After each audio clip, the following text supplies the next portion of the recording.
उत्तर प्रदेश की राजनीतिक स्थिति की अगर बात करें तो ऑल इंडिया मजलिस इत्तेहादुल मुस्लिमीन का जो राजनीतिक ग्राफ है वो बहुत ही बेहतरीन तरीके से बढ़ता हुआ नज़र आ रहा है। इस बात में कोई दो राय नहीं है।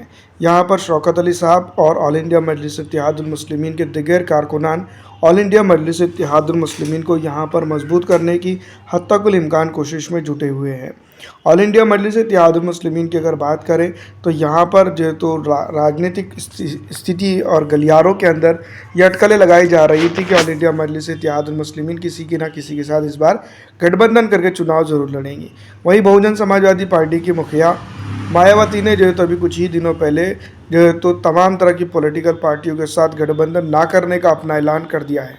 अब इसके बाद ये भी अटकलें लगाई जा रही थी कि ऑल इंडिया मजलिस इत्तेहादुल मुस्लिमीन का क्या होगा। सियासी तौर पर अगर देखा जाए तो ऑल इंडिया मजलिस इत्तेहादुल मुस्लिमीन पिछली दफ़ा भी लगभग जो है तो गठबंधन तो हुआ था लेकिन अकेले ही चुनाव लड़ी थी और जनता के दिलों में जो है तो अब जिस तरह से जगह बना चुकी हैं ऑल इंडिया मजलिस इत्तेहादुल मुस्लिमीन का ग्राफ बढ़ रहा है। तो यहाँ पर साफ़ होता है कि हिमायत जो है तो इस बार भी जो है तो जनता के साथ जो है तो चुनाव लड़ेंगी और जनता के साथ उनका गठबंधन रहेगा। ये बात की पुष्टि खुद शौकत अली साहब जो ऑल इंडिया मजलिस इत्तेहादुल मुस्लिमीन के उत्तर प्रदेश के प्रेसिडेंट हैं उन्होंने कर दी है। दूसरी तरफ जो है तो कई राजनीतिक तौर पर एमआईएम के कई नेता ये बात ज़रूर कहते हुए दिखाई दे रहे थे कि मायावती के साथ उनका गठबंधन हो सकता है, लेकिन मायावती ने जिस तरह से आकर गठबंधन के ऊपर अपनी बात रख दी है, सबके सामने है कि वो अब की बार किसी के साथ गठबंधन करना नहीं चाह रही हैं।